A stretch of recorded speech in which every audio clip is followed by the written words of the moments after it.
Philosophy, the major determining factor in how your life works out. Philosophy. To form our philosophy, you got to think. You got to use your mind. You got to process ideas.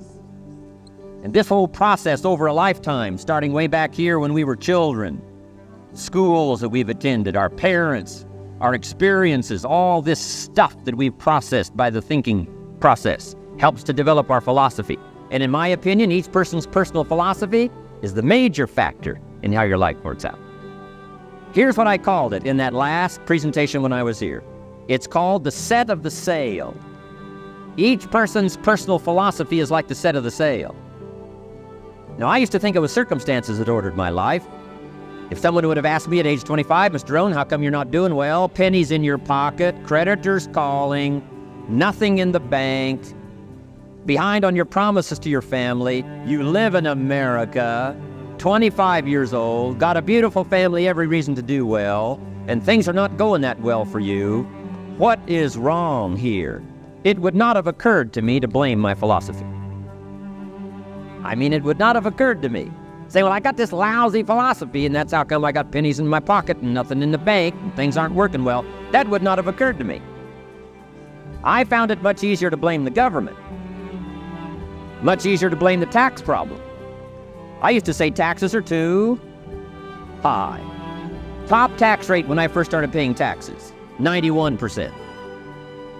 Back then, when your income reached a certain level, all your income over that, 91%. So I used to say that's too high. Now, the top tax rate's about 33%. But people are still saying what? Taxes are too. See, but you can't use that anymore. If it's gone from 91 to 33, how could it be too high? Come on. I threw all that old excuse stuff away. Some people found it, though, and they're using it these days. My old list. I used to blame the traffic, the weather, used to blame circumstances, right? People say I'm too tall, I'm too short, I'm too old, I was raised in obscurity, raised on a farm, parents of modest means, all the stuff. If you were to ask me, how come you find yourself here, Mr. Rohn, age 25, living in America, land of abundance and opportunity, pennies, zero in the bank, not doing well, creditors calling, it would not have occurred to me to blame my philosophy. I found it easier to blame the company policy.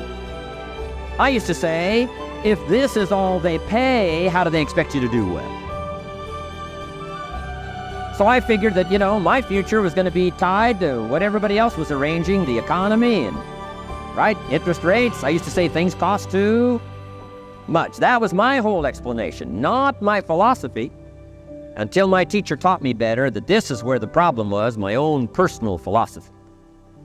Here's what's exciting about each person's personal philosophy. That's what makes us different than dogs and animals and birds and cats and spiders and alligators. That's what makes us different than all other life forms.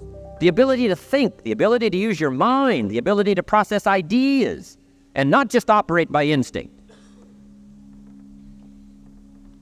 In the winter, I'm telling you, the goose can only fly south. What if south doesn't look too good? Tough luck. It can only fly south. But see, human beings are not like a goose, can only fly south.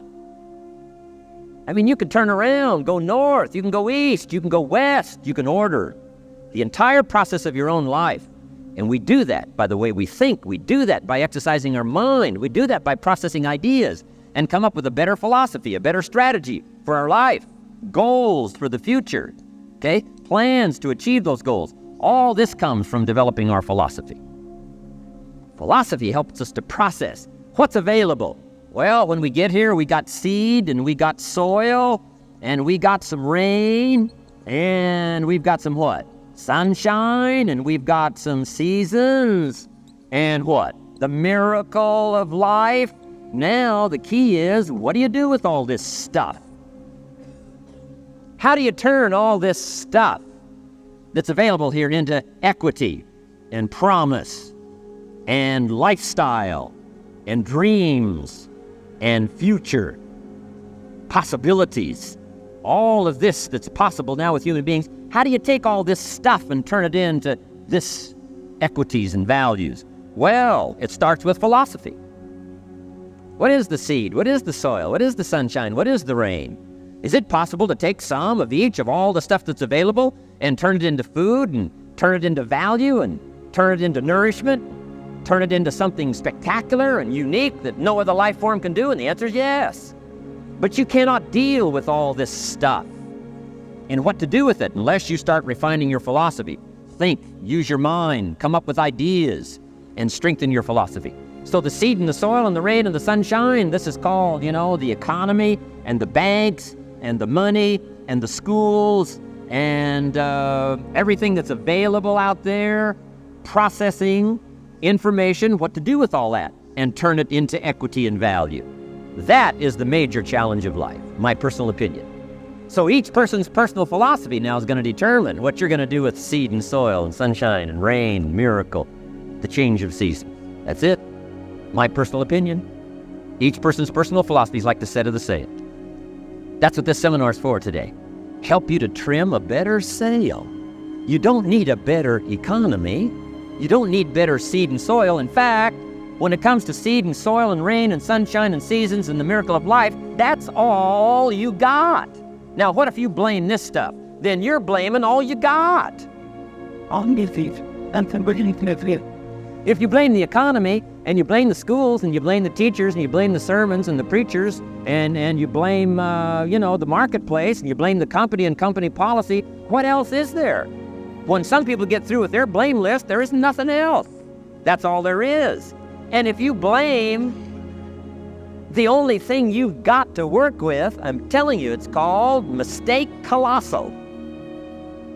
And not understanding that that's all you've got to work with. And if this is all you've got to work with, then you don't change the seed, and you don't change the soil, and you don't change the rain, and you don't change the sunshine, you don't change the seasons, right? God says, I'll take 3 springs, 4 summers, 9 falls, no winters, and no, you can't fool with this stuff. You got to take it like it comes.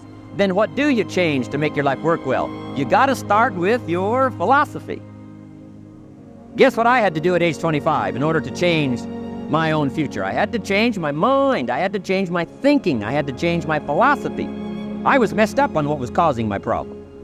And once I got that straightened out, that all the stuff I blamed, the government and taxes and the marketplace and the economy and things cost too much, negative relatives, cynical neighbors, once I got rid of that and started going for where the real problem was, which was me, I'm telling you, my life exploded into change. My bank account changed immediately. My income changed immediately. My whole life took on a whole new look and color immediately. And the early results I got from making these philosophical changes tasted so good, I've never stopped the process from that day until this. And I'm telling you, with a little consideration of the refinement of your sail, by setting a better sail, refining your philosophy, your whole life can start to change from today on. You don't have to wait till tomorrow. You don't have to wait till next month. You don't have to wait till spring. You can start this whole process immediately. I recommend it. Now, some people do so little thinking, they don't even have their sail up. I mean, you can imagine where they're going to wind up at the end of this week, at the end of this month, at the end of this year. Now's the chance to change, process all this information. So number 1 is philosophy.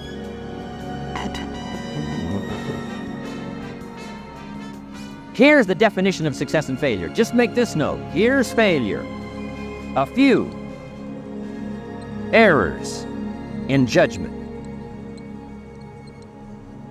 repeated every day.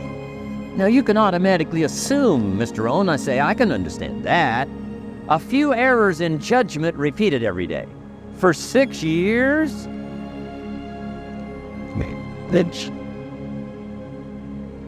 I'm with my father. I think I told this story the last time I was here. My father, 88 years old, he's never been ill, still hasn't retired. Not long ago, midnight, we're getting ready to go to bed. We've drilled a new well, got some extra water, got some more acres going. He's all excited. At midnight, we're getting ready to go to bed. My father's eating what he calls his midnight snack. A little bite to eat before he go to bed. Don't have to go to bed hungry. And I'm watching him eat this midnight snack. Guess what he had? An apple, a few graham crackers, and a glass of grapefruit juice. I said, no wonder my father's so healthy. My mom taught us all those good health practices. Taught me when I'm growing up, right? I'm an only child. I've never been ill. Passed the big 5-0 some time ago. My 2 daughters, 32, 33, never been ill. My grandkids never been ill. Telling you, the legacy lingers on. As I watched my father have this midnight snack, suddenly occurred to me. I know that's part of it. An apple what? A day. That's gotten to Dallas-Fort Worth, right? An apple.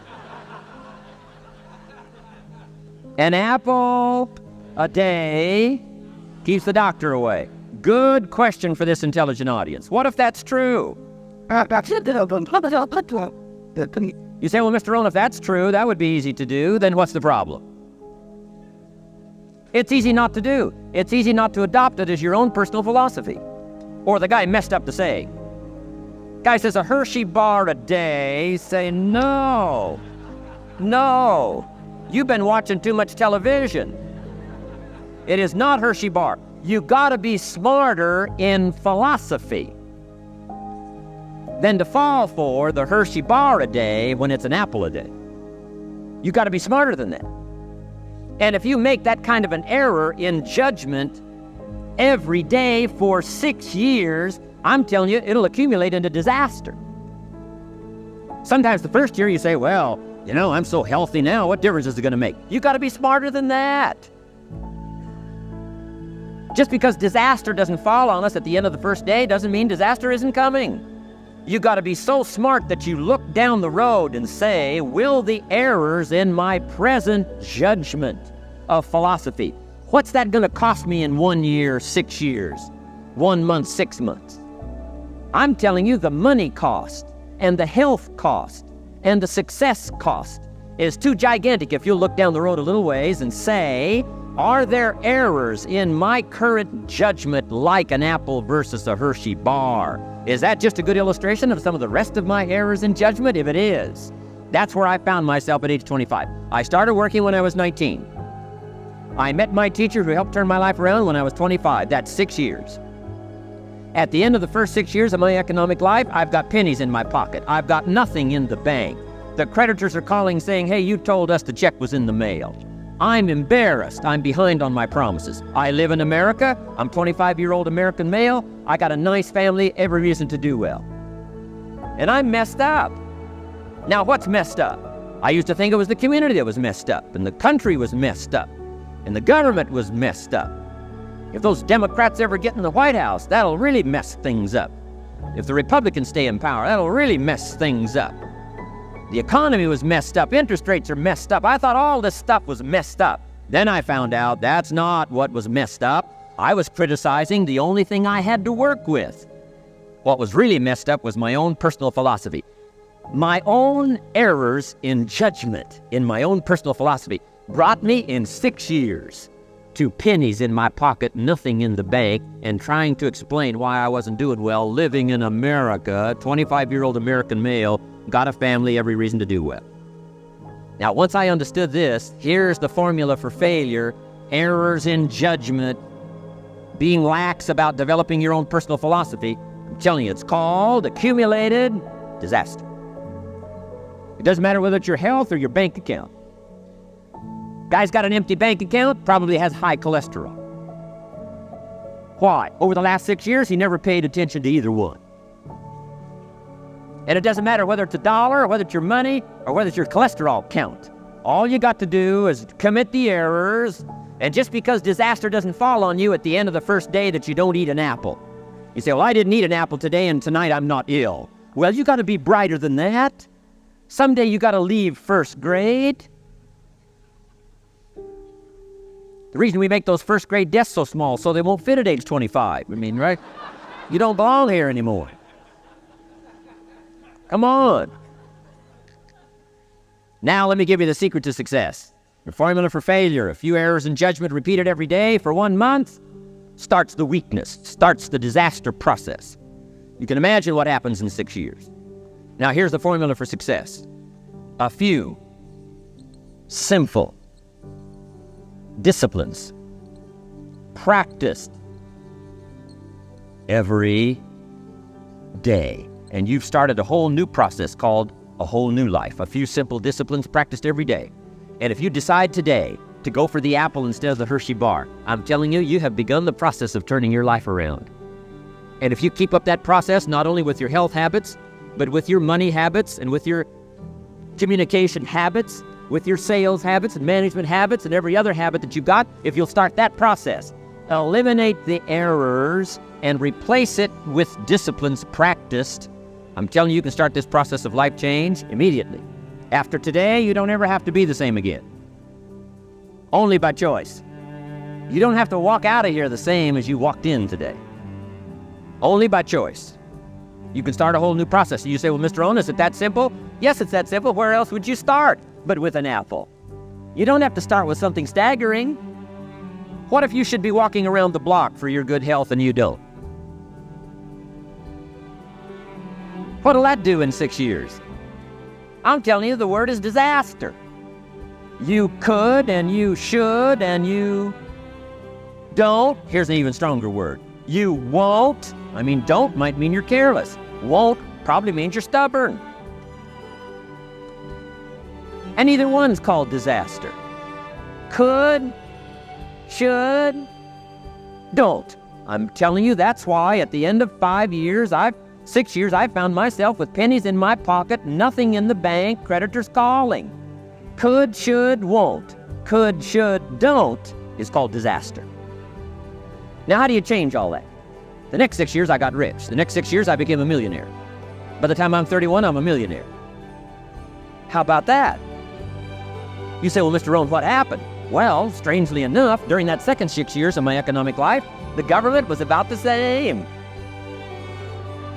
I'm telling you, taxes were about the same. My negative relatives were the same. I'm telling you, the economy was about the same, and prices were about the same, and everything else was about the same. Circumstances were about the same. Then how come I got rich? How come I totally changed my life? I was not the same. Somebody says, well, what did you go to work on to do all that? I started with my philosophy. I started amending my errors by doing some better thinking, changing my mind, coming up with ideas that I didn't have before I met my teacher. And once that whole process started for me, I'm telling you, I changed my whole life. Within a 6-year period, I was never the same. And I've kept up that process all these years. One of the reasons why I'm here is to continue my craft. I don't want the day to come someday somebody says, you should have heard Jim Rohn 10 years ago when he was really terrific. Guess what I want people to say? I heard him 10 years ago, but you should hear him now. I'm telling you, the man works on his craft. I'm telling you, the man's done some extra reading. I'm telling you, the man doesn't miss a trick. I'm telling you, he's worked hard on himself.